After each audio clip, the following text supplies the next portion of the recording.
मैं एक हवा के समान हूँ और मैं दिन भर चलता रहता हूँ।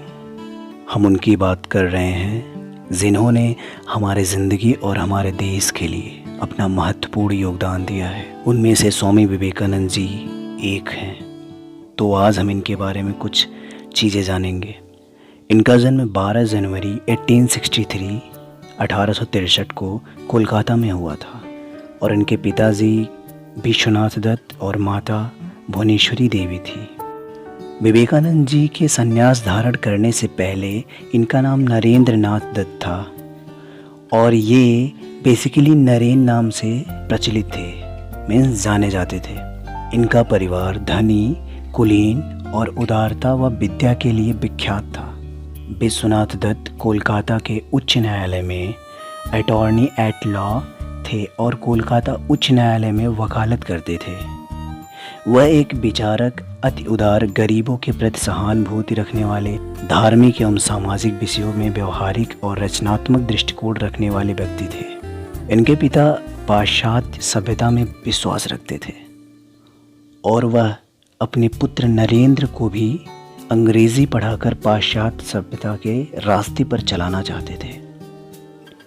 विवेकानंद बचपन से ही बुद्धिमान थे और परमात्मा में वह अध्यात्म में ध्यान था। इसलिए ये पहले ब्रह्म समाज में गए, परंतु वहाँ इनका मन संतुष्ट न हुआ और उसी समय वह अपने धार्मिक व आध्यात्मिक संशयों के निवारण हेतु अनेक लोगों से मिले, लेकिन कहीं भी इनकी शंकाओं समाधान न मिला। एक दिन इनके एक संबंधी ने इनको रामकृष्ण परमहंस जी के बारे में बताया और उनके पास ले गए। स्वामी रामकृष्ण परमहंस ने नरेंद्र दत्त को देखते ही पूछा, क्या तुम धर्म विषय कुछ भजन गा सकते हो? नरेंद्र दत्त ने कहा, हाँ गा सकता हूँ। फिर नरेंद्र ने 2-3 भजन अपने मधुर स्वर में सुनाए। इनके भजन को सुनकर स्वामी परमहंस बहुत खुश हुए। तभी से नरेंद्र दत्त स्वामी परमहंस का सत्संग करने लगे और उनके शिष्य बन गए।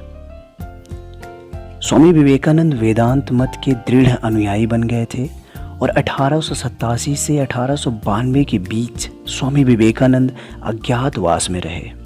एकांतवास में साधनारत रहने के बाद भारत भ्रमण पर रहे और 16 अगस्त 1986 को स्वामी परमहंस परलोक सिधार गए। उनके गुरु परमहंस जी 16 अगस्त 1986 को दुनिया छोड़ के चले गए। तब स्वामी विवेकानंद वेदांत और योग को पश्चिम संस्कृति में प्रचलित करने के लिए महत्वपूर्ण योगदान देना चाहते थे और स्वामी विवेकानंद वेदांत के मुख्यात और प्रभावशाली धार्मिक गुरु भी थे। और स्वामी विवेकानंद जी 39 साल में ही अनेकों सराहनीय काम किए, जिससे उनको पूरी दुनिया जानने लगी। बेलूर मठ बंगाल में 4 जुलाई 1902 ईस्वी में वो परलोक सिधार गए।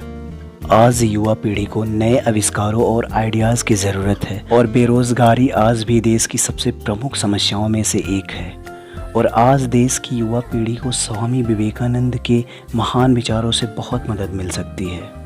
इनका कहना था कि उठो, जागो और तब तक मत रुको जब तक लक्ष्य की प्राप्ति ना हो जाए। Arise, awake and do not stop until the goal is reached. खुद को कमज़ोर समझना सबसे बड़ा पाप है।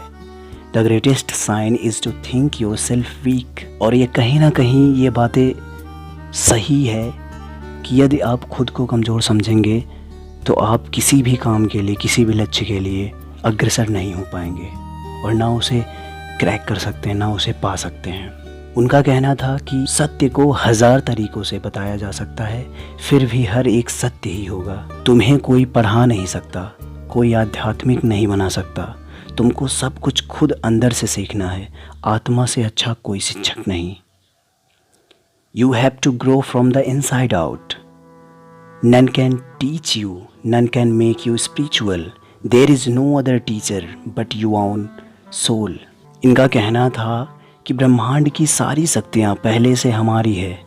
वो हम ही हैं जो अपनी आँखों पर हाथ रख लेते हैं और फिर रोते हैं कि कितना अंधकार है। अगर वीडियो अच्छा लगे तो आप लाइक कीजिएगा और हम इनकी सारी जानकारियाँ दूसरे पार्ट में हम पढ़ेंगे। घर पे रहिए, सुरक्षित रहिए और बने रहिए हमारे साथ और पढ़ते रहिए king of stories. Thank you so much. आपका दिन शुभ हो।